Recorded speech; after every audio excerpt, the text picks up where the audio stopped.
70 partout. Yeah, let's get on to that story about that pastor that divorced his wife. Oh, what is his name again? I'm kind of drawing a blank on his name. I know the book. I know the book that he's famous for, but I forget his name. Right. Hold on. I'll be right back.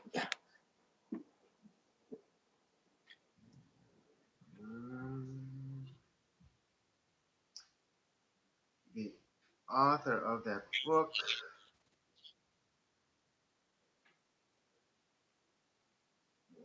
Josh Harris.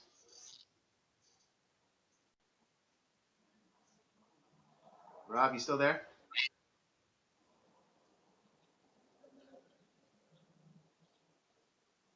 Rob?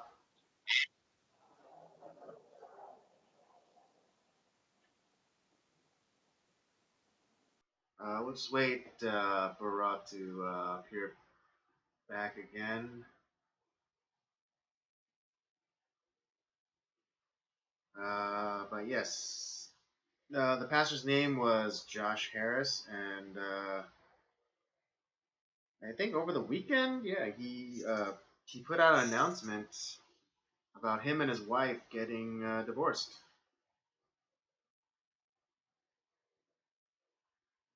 Is that Josh Harris? Thank you. Yeah.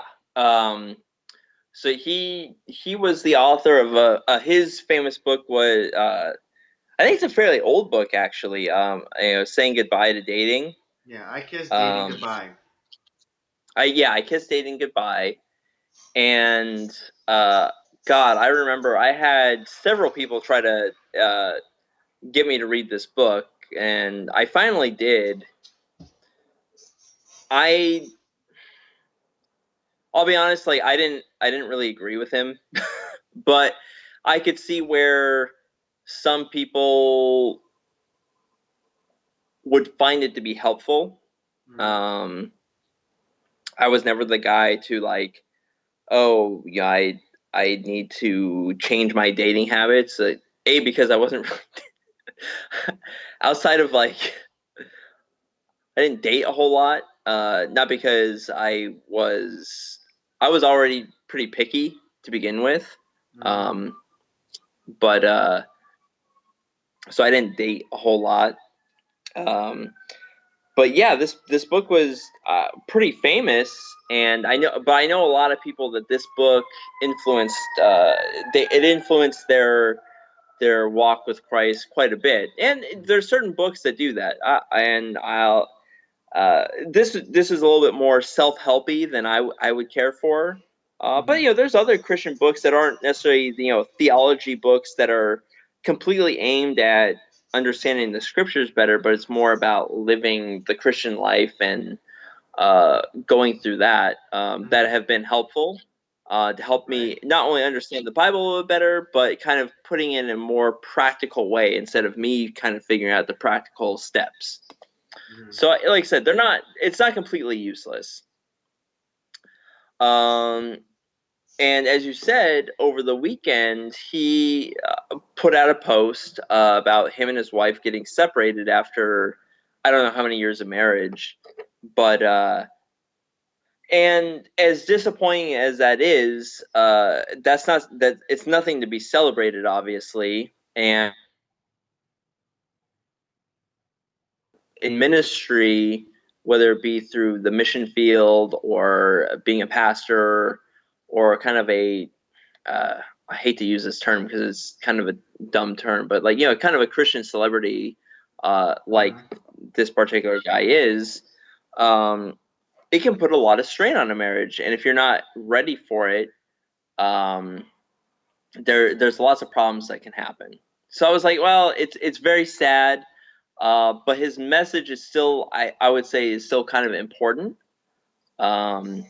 Kind of like how we dealt with the Jordan Peterson issue. It's like, it's okay. Like his message has transcended him, and while he has failed somewhat, it's like it doesn't mean that the message is bad, and you kind of go with that. but here's where it gets a little bit murkier, and it makes me question him a little bit more. Is that later, I think, was it like Monday or Tuesday, he came out with another statement following up with his statement over the weekend, is like that he's completely denounced Christianity, which if you're a Christian, that's nothing that you can't actually do that, but okay.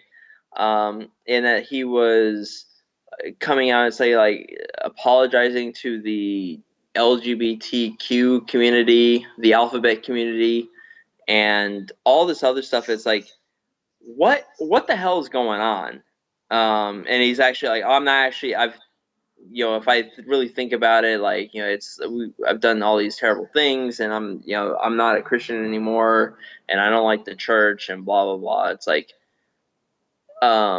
so you could go in a couple different directions, because obviously, like, we're not in his life. I don't know his heart, so I can't make those accusations based on that. I But could. it could be one I thing, mean, like, you won't, but I could. I'll say this, like, you could go in this direction, saying it's like, something happened through his church, through his relationship, and the guy is just in complete, like, shambles, and so he's lashing out. Okay, that's a possibility. I could see that. I've been pissed off at the church before, and but I would say something more sinister, I think, is going on, and I think we may find out something about his life somewhat soon that I think will be like, oh, whoa, boy, and that the divorce may have not been on his end, but it could have been through his wife, and yeah, I'm kind of maybe I'm pessimistic, but I kind of, for one, you can't just quit Christianity. Once you're a Christian, you're a Christian for forever. Like, you can't break that bond. Any Christian worth his weight knows that, and so it makes me think, like, okay, if you're saying something like that, you probably were never a Christian to begin with, even because there's a lot of people that say, like, oh, I've done all these things in your name, God, but why are you forsaking me? It's like, well, I never knew you. It's because you were never a Christian to begin with. Uh, and it's possible that this guy was he was putting out a good message, potentially, but he was a false teacher. And I'm probably leaning more towards that direction after hearing his secondary statement. And yeah, kind of a sad situation, because I know a lot of people were influenced by him, but I think this I hope wakes people up to realize that, like, to not necessarily to, like, be um, influenced by these people. I mean, I have people who have influenced me in my Christian walk, but the fact that guys like him get put on this pedestal and they're almost worshipped in a sense, and that's like, you can't do that. And now this guy's getting, probably, in for the it's for the best that he's being taken down, and I'm okay with that.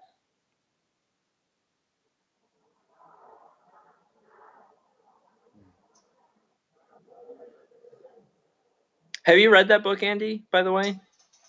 No, I haven't. I vaguely remember it, but not like 100%.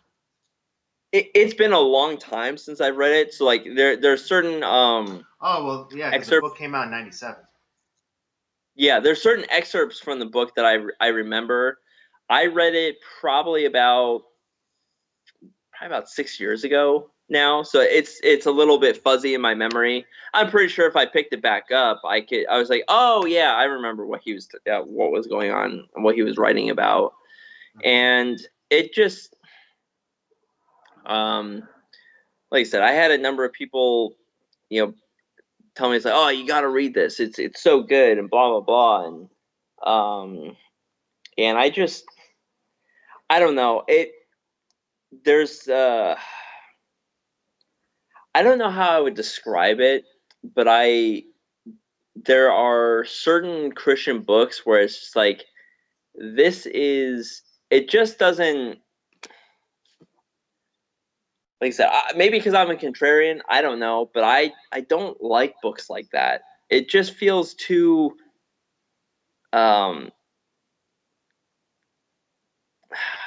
I don't know how to. I like I said, I can't. I don't know if I know the word to describe it. It's too ugh.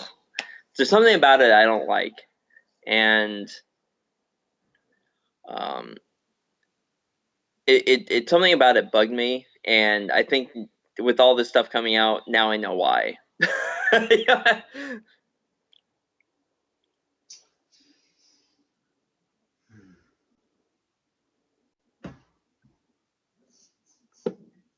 And it's not because like I was somebody that was dating for just to have fun and screw around. Like obviously, to me, dating was kind of, you date because you want to find someone that you are compatible with and that you want to get married to. I mean, that's kind of the whole point, right?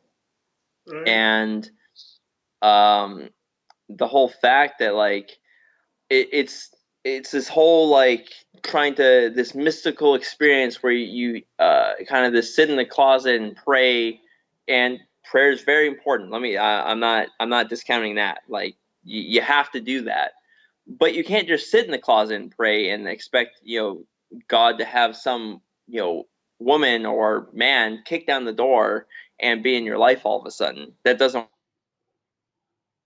Yeah, do last time I something checked, it about doesn't it. work that way either. Yeah, and I think that's part of the problem with like some of the guys like this guy or certain Christians, is that they think that it's just going to get dropped in their lap, and that's not how God works. So I mean, in certain cases, yes, there have been miracles like that where it just everything kind of all comes together all at the same Yeah, time. But I think the only person that can claim that God created a woman for him is Adam. and I'll say this: there have only been, I think, a few.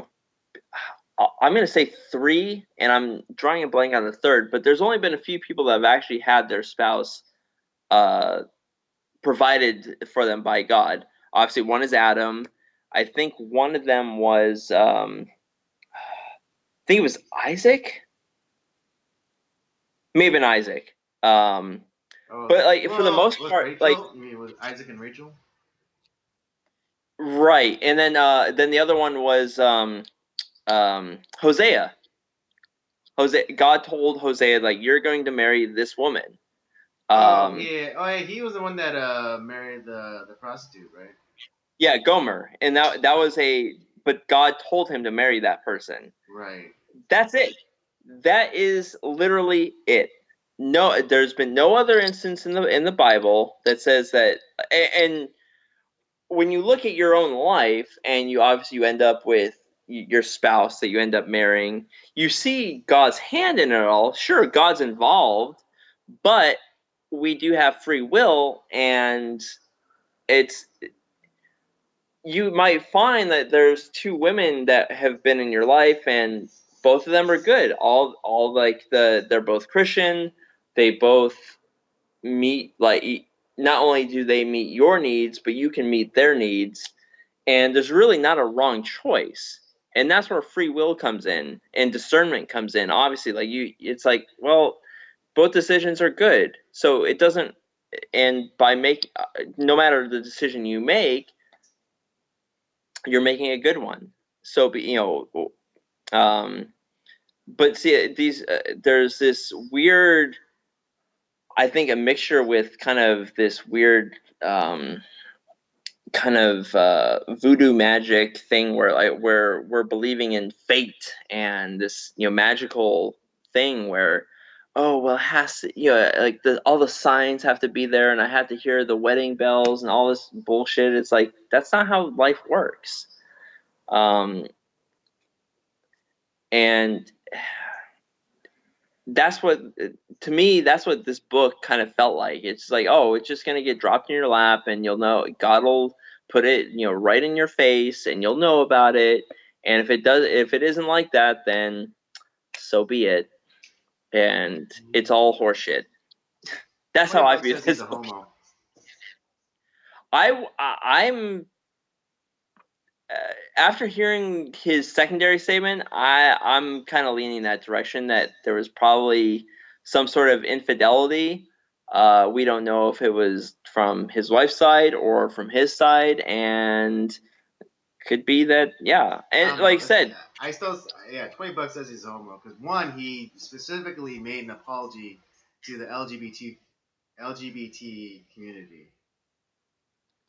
So he went out of his that way. doesn't mean nothing. Like I said, like that first statement, it's like, okay, it's kind of a sad thing, but like, maybe he'll bounce back from that. That secondary statement, he went way out of his way to like make that apology to Exactly. that community. Yeah. So he's a homo. There's that's a little I'm weird. calling it now. I'm calling the shot right now. Out there. I'm You're calling the shot right now. He's a homo. yeah, I think I'm not gonna disagree with you because you might be right. I think you might be right. I know I'm right because again, it'd be one thing if he just if he was just divorcing his wife, for any number of reasons. But the fact that he came out again and made a specific apology to the LGBT community, that's saying something.